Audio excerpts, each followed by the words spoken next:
morning. This is the Eager Beaver Show. You are listening to a True North Eager Beaver Media Incorporated podcast.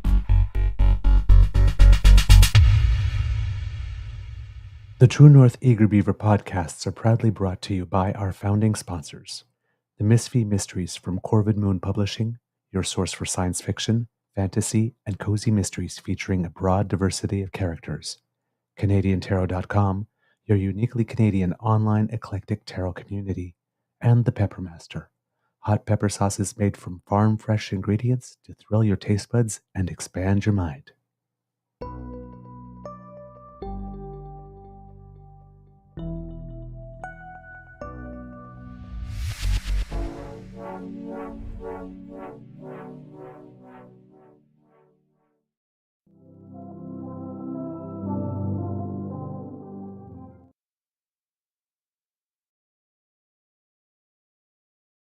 Well, good morning. Thought I'd start you off with a little bit of a sunrise image there from the nation's capital. You can see it's another beautiful day here. It is going to be a little bit warmer. It's currently a little bit chilly. What is it right now, actually? I think it's 1 degree, which is, it's a little chilly. It is supposed to warm up, though, a little bit today. Tomorrow's going to, I think, 23. Oh, it's -1. Feels like -5. That's not great, but it is supposed to warm up to 11 degrees today. So we'll take that. That's not so bad. That's not so bad. Let's see what the forecast is. Air quality is good. And how about... Yeah, we're looking good. We're looking good. A little chilly at the moment, but it is that time of the year. So Thursday 22. So the forecast has changed. It's going to be 22 in Canada's capital for Halloween, and during the day it's supposed to be sunny all day. Saying overnight, the nighttime will be 11 degrees and rain. So I don't know what time the rain is supposed to start. Let's see, it doesn't say.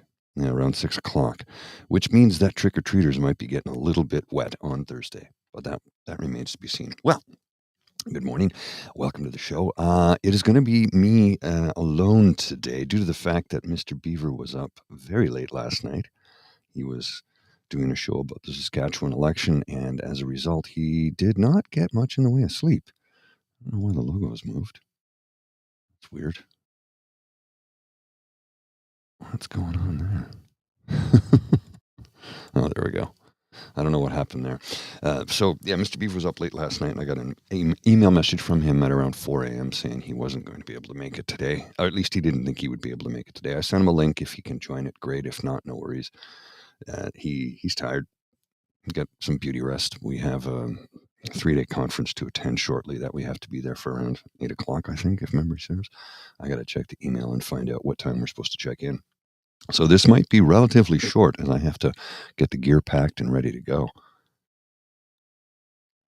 But first off, let's start the show by saying thanks to our title sponsors, the Misfit Mysteries from Corvid Moon Publishing, CanadianTarot.com, and the Peppermaster. Pepper sauces have kept my tongue wide awake at night sometimes. Very good. Check out the Peppermaster. Great stuff. So thanks to those folks who have been with us since the very beginning. We appreciate their support from start to right up till now. So, well, I hope Mr. Beaver is not ill then. My goodness. Beaver After Dark merch. Well, here's the thing about the merch store, Cassie. I did set one up. It's still there, but I'm not promoting it because it ended up, I was losing money on every sale because of the way the system works. I'm like, well, that's just not suitable. I sold $100 worth of merchandise, and it cost me $120. Please explain how that's supposed to make sense. That's the way the system is set up. I'm like, well, that's just not going to happen anymore. So I've not shut it down completely. I've just stopped paying attention to it for the time being. I might look into it in the future if I can get something together that will actually serve to be profitable, because after all, the point of selling merchandise is to turn a profit. Anyway, I'm looking at, we might pursue the t-shirt manufacturer that we had for the mental health walk, because that's a friend of Mr. Beaver's, and they are local in Kingston and produce a good product. So why not? We'll go with them. See, I'm not sure what else they can print. I know we can print some iron-on stuff, but yeah. I suppose I could print off iron-on logos, and you could go ahead and do it. But I don't know how well that works after a dozen washes. Is the image still there, or does it fade right out? Yeah, it was a money-losing venture, Elaine, and I don't know why. I went back and looked at it. I'm like, no, we process the order. We put the catalog of goods together. People order it through the Etsy store. The manufacturer is supposed to put it together and ship it out, but they're like, no, you have to pay for it first. I'm like, no, the person has paid for it. They paid for it. No, you have to pay for it. So I have to pay for it up front. Then I'm supposed to get reimbursed after they get paid. The thing is, after they took their cut and Etsy took their cut, I was actually in the hole. So, yeah, that was not working out for me. Look, I want promotional materials for sure, which is why I bought a new printer, so I can print off stickers and such to hand out to people and put up on light poles and things like that, so we can get the name out there. But that is costing me almost nothing, because I bought one of those printers with refillable ink tanks. I can print off 7,700 color 8.5 by 11 sheets, or A4s they call them, I guess, in other parts of the world, and that cost me almost nothing. So yeah. I believe you are correct, Ree, that Cricut is the machine that they were using. Cricut? Did they call it a Cricut? Cricut or Cricut? Anyway, let's get to the news, shall we? So, Saskatchewan. Well, major choice. I accept it. I think it's a bad one. I mean, this is the fifth or sixth straight majority government for the Saskatchewan Party. Now, Scott Moe has only been there since 2018. So he's going into his 7th year. And he will be there for another, I guess, 4, because they have set times. Like, I don't know. Makes me wonder why Saskatchewan chose him. Is it got to do with people are just tired and don't have time to actually look into what the other parties are offering? Or does it have to do with the fact that, well, I've always voted for the Conservatives, and now they're just called the Saskatchewan Party, so I'll vote for them. Not even knowing who's running, or what the story or the issue is, or what the platform is, how their lives have not improved under the Premier and under the Saskatchewan Party. So it makes me wonder if they just aren't aware, because it was the rural part of the province that voted for the Saskatchewan Party largely. That was where the majority was handed from. So maybe we'll see some change. I don't have a quite. Let me see if I can find the electoral, the writing. Let me just type it in here. Saskatchewan election results. There we go. 2024. Make sure I get the right year, because I'm looking for the graphic that will show me the layout of who won what, where, what the seat. And I can't seem to find that. Oh, there we go. No, this is just showing the exact opposite. I don't know. All of the polls were completely inaccurate, because they had predicted a slim victory for the NDP. And as it turned out, that was simply not the case. Because if I look at some of these, this is, okay, from him, yeah. From Angus Reid, it had, let's see, provincial vote intent decided in leaning voters, 42%, Regina, 58%, NDP, Saskatoon, 50%, rest is Saskatchewan, 32, with 11 undecided or other party, and 57 to Saskatchewan. So the polls were a little bit all over the map. Depends on who you consulted with. And as for Angus Reid, well, we don't know. No, we're just we're kind of done with him. Looking at different polling companies who delivered different polls to say something opposite of what actually turned out, and to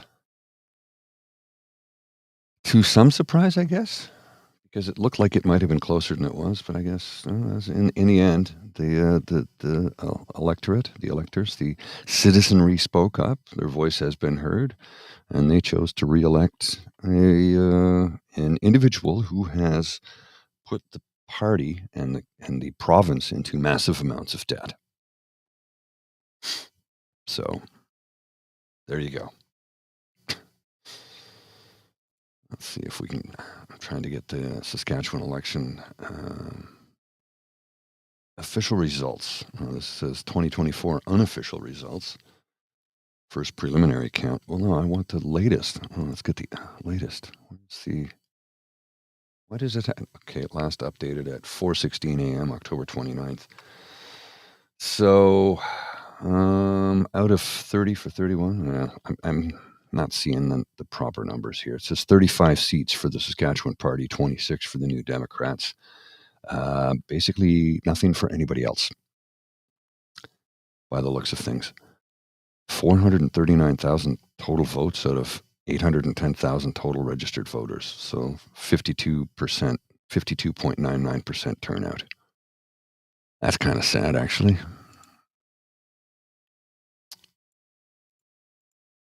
So this is a first preliminary count, October 28th, which was yesterday. Second preliminary count is on October 30th, and the final count will be on November 9th to give you the full official results. So it's not officially called yet until all the ballots have been counted. But I mean, for the most part, it looks like Saskatchewan Party does have a majority. That's not up for debate. They've won. That's it. That's all. And, I accept that, because I know that our election process and the organizations that put those together, like Saskatchewan, Elections Saskatchewan, is just the same as Elections BC or Elections Ontario or Elections Canada. It's filled with integrity and individuals who give a damn about what they're doing. Now, do I like the results? No, I don't like the results, because I think Saskatchewan has shot themselves in the foot once more. It's not the party Brad Wall started. It has gone very far from Brad Wall's party. So, okay. It's just the way it is. Better than Ontario in the last election for voter turnout. You are correct, Mohan. There was only 43% turnout in Ontario, largely due to the fact that I think every newspaper in the country was calling it for Doug Ford for about a month before the election. And you know how I feel about polls.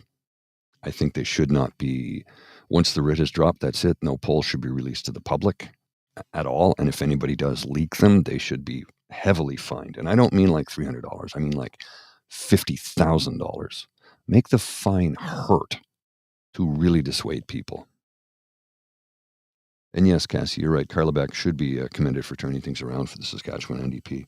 And who knows, maybe the next election they'll cooler heads will prevail and progressives will get back into power. Yeah, most of the outskirt towns and possibly Saskatoon added the final nail. Yeah, you're right about that, Cassie. Comment here. It's going to go further right from Brad Wall if Mo decides to retire. You are correct. COVID played a role, I'd like to believe. In the Ontario election, yes, probably did, Mohan. But like I said, Saskatchewan has made their decision. and we'll just live with it. That's all there is to it. I mean, I'm not arguing it. Oh, you have the vote. Oh, thank you. Vim just sent me the vote maps. The vote map. Yeah. I got my ad blocker. I have to shut it down for a minute. Okay, so yeah.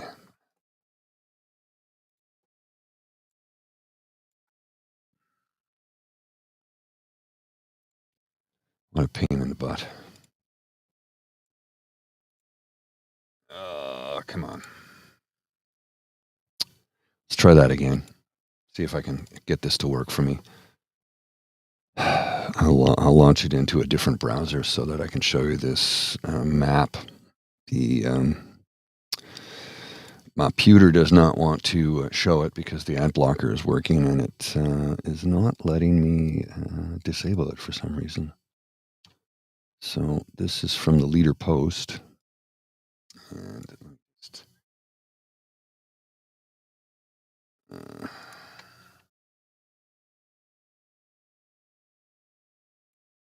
sorry, I just got a whole bunch of stuff here I'm trying to sort through at the same time, and it's a little bit more difficult when you're doing it all on your own, when you don't have anybody to fill in the blanks when you're trying to produce something. Let's see the electoral map. Here it is. Okay. Oops. No, that's not what I want. Oh, come on. There we go. So I can now show you this. Show you this electoral map so you get an idea of what it looked like in the end. Where the heck did it go? There we are. And there we are. So you can see all of northern Saskatchewan voted NDP. There are only 2 ridings, Athabasca, and you can see the numbers there. Saskatchewan Party, 1,000 votes. NDP, 1,788. Green got 44. If we go to Cumberland, Saskatchewan Party, 1,575. NDP, 2,230. Green Party, 164. And if we go to the major population centers, this is, come on, Saskatoon, NDP 4,265, Saskatchewan 3,888, and if we go down here to Regina, 4,000 for NDP, 2,526 for the Saskatchewan Party. Those seem like really low numbers for the 2 major population centers. And then the rest is all green, which is all Saskatchewan Party. So all the rural ridings in southern Saskatchewan. Yeah, strange. Okay, well, there you go. Battleground Saskatchewan. I don't know what to tell you about that, folks. But hey, like I said, they've made their choice. The province voted, and the incumbent gets to remain in power. That's the system. That's the system. That's all I gotta say. I don't know what else to say other than, well, I think you made a mistake, Saskatchewan, but it was your choice, and you made it, and he won fair and square. I don't think it's the right choice. I think it will harm you in the process because look, Scott Moe's not exactly a genius. I'm being very polite, and he's not done a very good job. Ask anybody in Saskatchewan how good their health care is or their education system, because he keeps, I'm going to save you money, because he cuts your services by reducing your taxes. But all of a sudden you realize you can't get a doctor, your children can't get proper education. If you're a senior, forget about getting into any sort of provincial retirement facility. It's just not going to happen. You have 5 majority governments first since Tommy Douglas. But the thing is like, wow, if they ever swayed far from Tommy Douglas, left-leaning New Democratic Party, Social Credit Party, the man who founded universal health care in this country, to that. Yeah, so correct. Thanks, Elaine. Around 350,000 people in both Regina and Saskatoon in each city, right? So there's 700,000. That's the bulk of the population of the province, and yet voter turnout very, very low. That's a real shame, especially when you consider, the voter turnout for the major population centers where people should at least get off their duff and go and do something, you know? Oh my. Sorry, I just ran across something in my feed that I'm going to have to do here because, wow.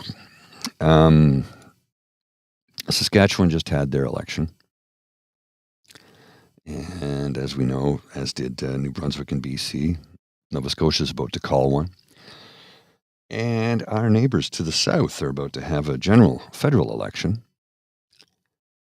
And their democracy is very much in peril, especially when you see things like this.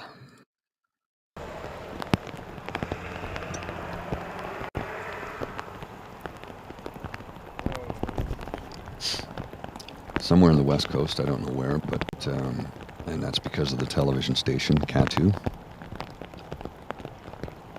Now, I'll probably get a copyright ding for this later, but thanks to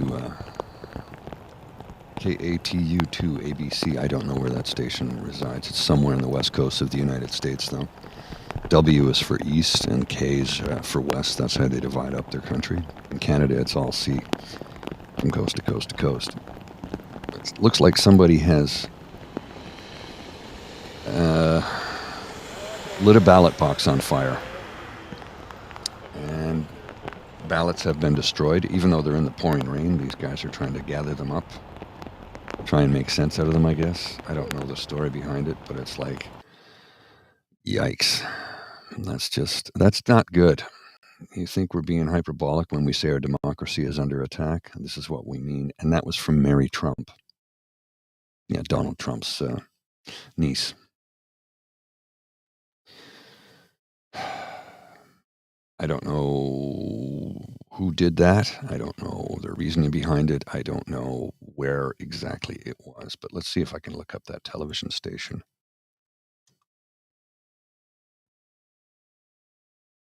Let's see.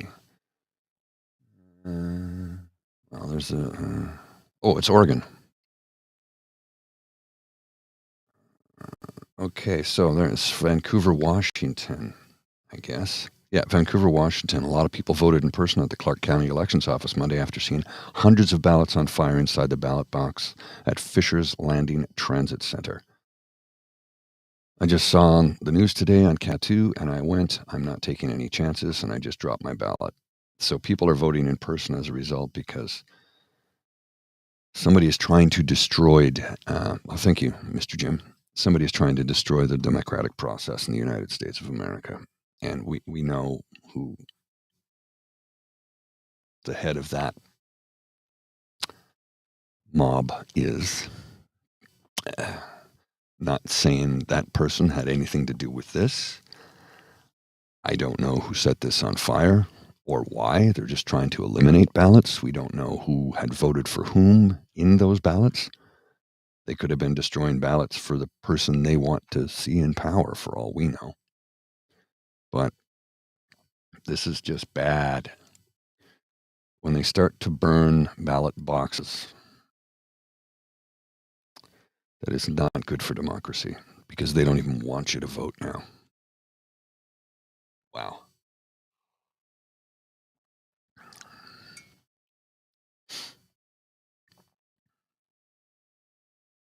Wow.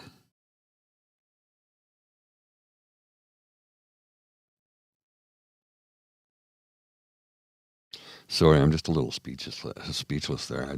I've never, I don't think I've seen that before, to be honest with you. And I didn't think I would see it today. And it makes me really call into question what's going on down south. This is not good. This is very bad indeed. Oh boy. Where do we go from here? I just don't know.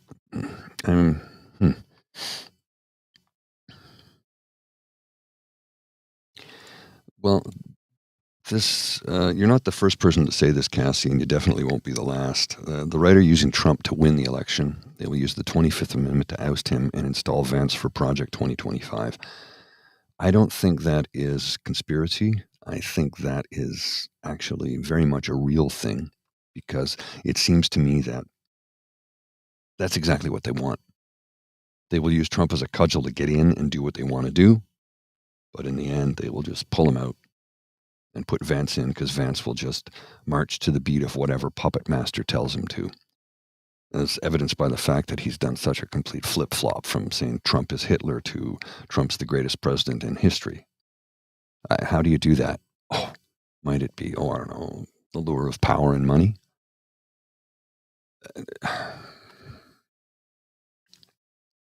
Listen, Lady Gray, or Lindsey Graham, said if Trump gets elected, he will destroy us and we will deserve it. And now he is suckling at the teat of Herr Trump. So, I don't know, money and power. Absolute power corrupts. Wow.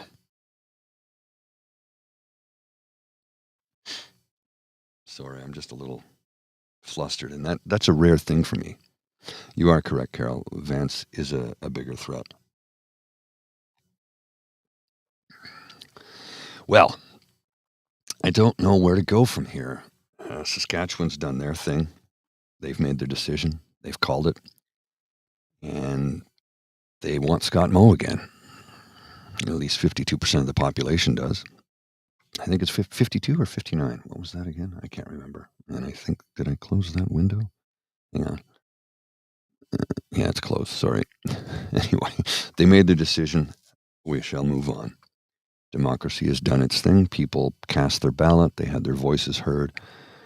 And for some reason, they just seem to think, oh, Scotty's going to be the man to take them into the next 5 years or 4 years. Okay. Wow. I do know that, I don't know if anybody, we talked about this a little bit yesterday, but the horrible commentary from Tony, whatever his name is, some washed up comedian, at the Trump hate rally at the Madison Square Garden in New York City, calling Trump calling Puerto Rico a garbage place. The fallout is wide and fast, and you've basically insulted and laughed about it and thought it was funny and said, oh, come on, it's a joke. No, see, here's the thing about racist jokes. They're never funny. They're not. They're rooted in hatred. They're rooted in anger. Tanner Lafreniere, I'm a goof. Well, I've never spent time in prison, Tanner, so no, I can't be a goof. That only takes place in prison. I've worked in a prison, but I've never been an inmate. So, it's a bit of a reach there, sir.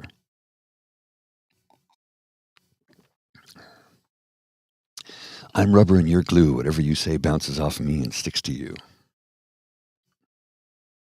Yeah, he's out of work, I guess. Tony Hinchcliffe, yeah, he's basically unemployable now. There was also a fellow who was part of the January 6th riots, whose name I forget. He was an actor. He was in a bunch of things. Now he is unemployable since January 6th of 2020. 2021, I should say. Nobody has hired him or would be willing to hire him. He is blackballed, and now he's doing 18 months in the federal pen. So, yeah. FAFO.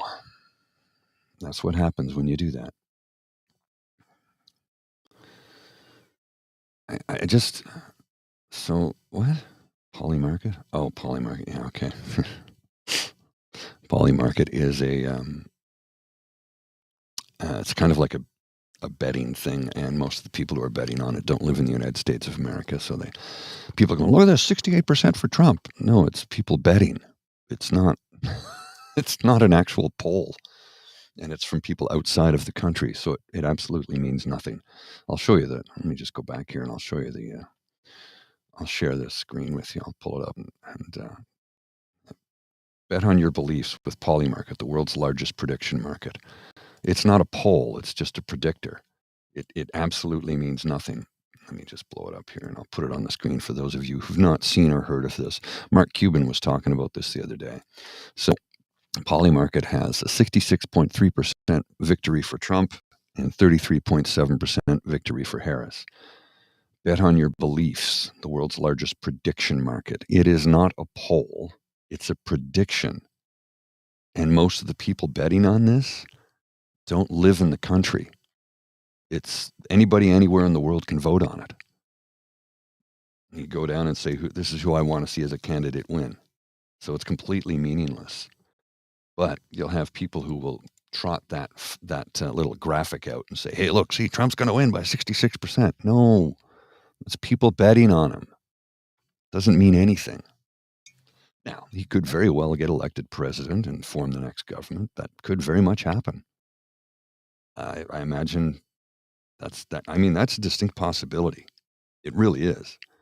I'm just hoping that between Gen Z and every woman in the United States of America with a brain and the capability of voting votes for their own best interest, especially the immigrant population, the ones who can vote. No, I'm not talking about undocumented.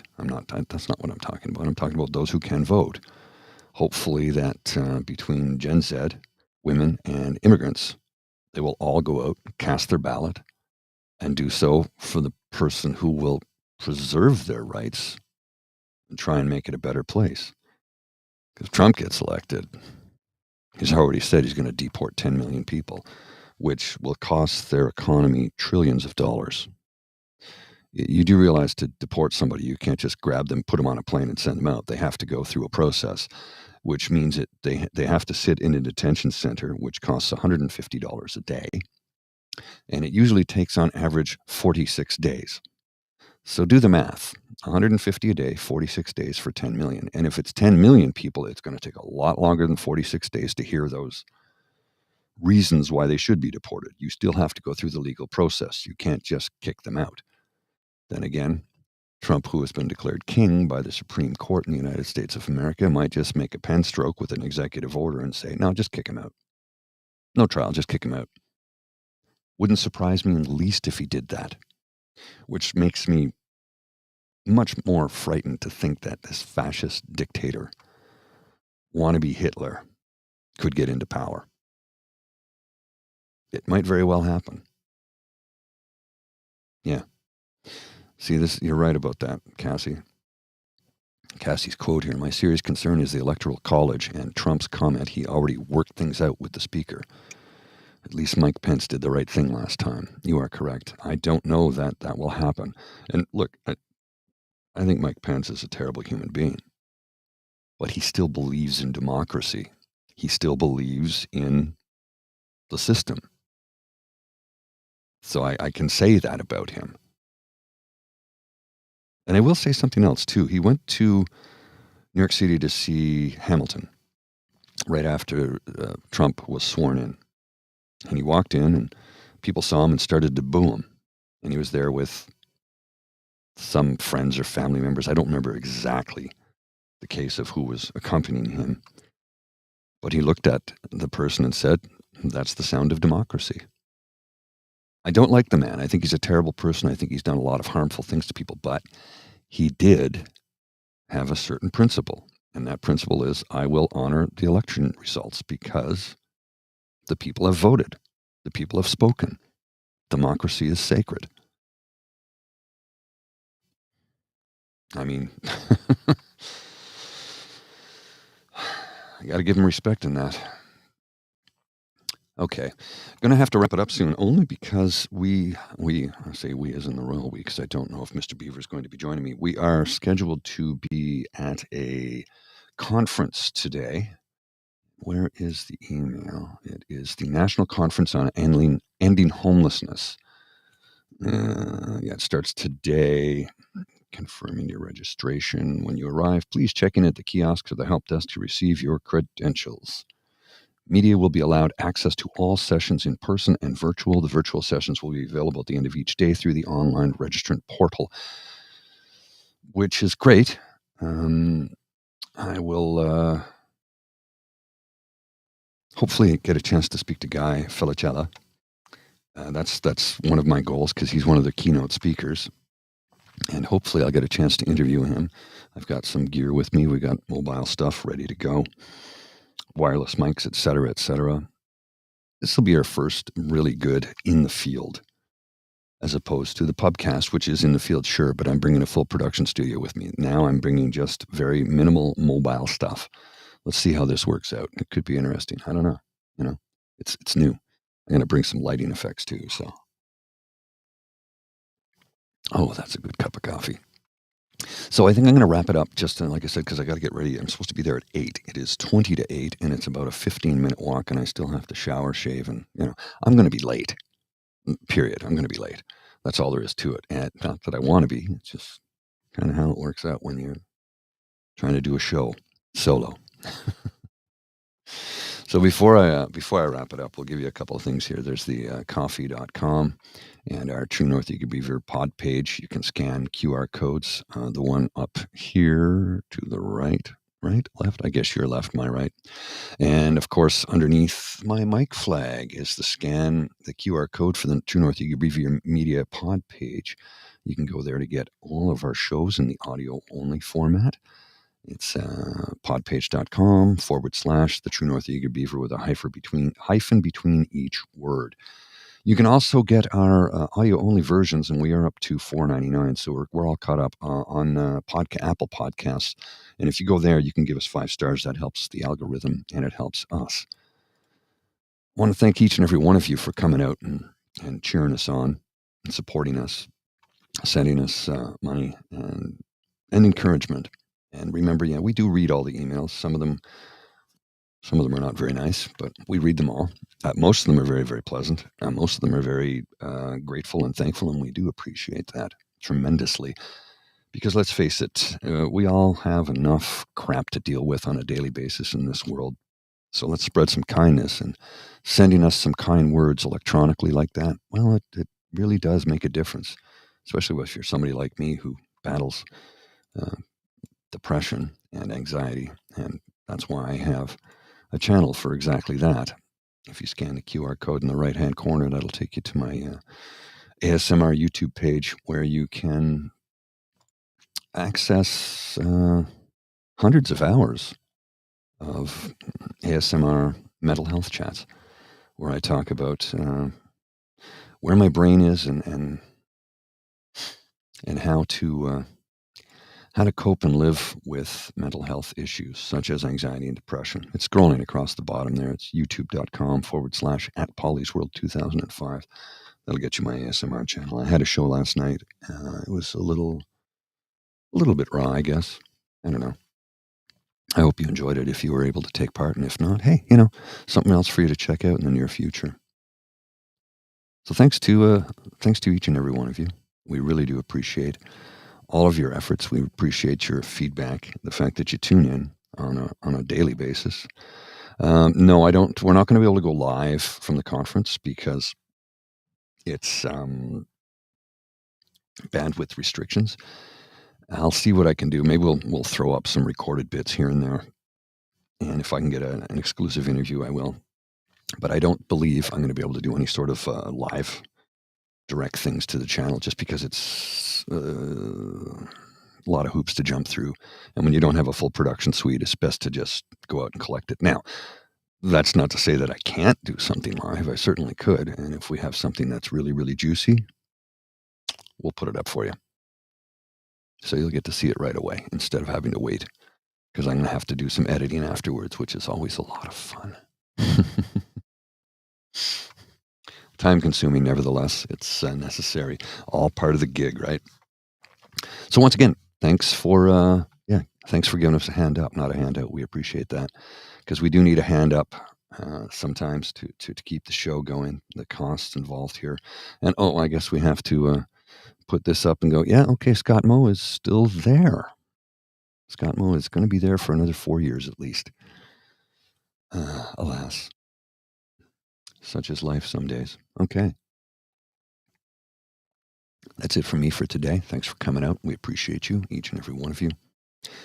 I'm going to bid you adieu. I do not have a Easter egg today. No Easter egg because I got to get going. I got to get packed up and get over to the conference. So you take care, and I'll see you soon. You are listening to a True North Eager Beaver Media Incorporated podcast. The True North Eager Beaver podcasts are proudly brought to you by our founding sponsors, the Misfit Mysteries from Corvid Moon Publishing, your source for science fiction, fantasy, and cozy mysteries featuring a broad diversity of characters, CanadianTarot.com, their uniquely Canadian online eclectic tarot community, and the Peppermaster, hot pepper sauces made from farm-fresh ingredients to thrill your taste buds and expand your mind. We are grateful to the Crier Media Network for its support, Pete Jarvis for our artwork, and Paul Joseph Something for our opening and closing sequence music.